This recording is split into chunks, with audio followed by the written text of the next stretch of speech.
নবীজির জুতো মুবারক একজন ইহুদির বাচ্চা সন্তান নিয়ে বুকের মধ্যে লাগাই রাখতো।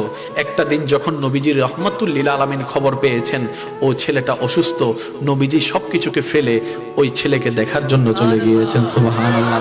যাওয়ার পরে নবী বুঝতে পারলেন তার আর দুনিয়ার ভিসা বেশিক্ষণ নাই।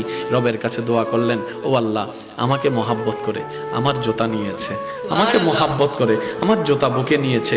জগৎ যখন জানবে নবীর জুতা বুকে নেওয়ালা জাহান্নামে চলছে, জাহান্নামের আগুনে জ্বলছে, আল্লাহ, এটা তো আমার ইজ্জতের ক্ষতি, এটা তো আমার ইজ্জতের ক্ষতি। তুমি না বলেছো ওয়ারাফানা লাকা যিকরাক, তুমি তো বলেছো ওয়ালা সাওফা ইউতিকা রাব্বুকা ফাতারতা, তুমি তো আমাকে বলেছো ওয়া মা আরসালনাকা ইল্লা রাহমাতাল লিল আলামিন। নবীজি যখন রবের কাছে ফরিয়াদ করলেন, রব দোয়া কবুল করলেন। আল্লাহ তাআলা রাসূলকে নির্দেশ দিলেন, আপনি ওকে কালিমা পড়তে পড়েন। সেই কালিমা পড়তে দেরি, ইন্তেকাল হতে দেরি হবে না, ইন্তেকাল হতে দেরি, জান্নাত দিতে দেরি হবে না। সুবহানাল্লাহ।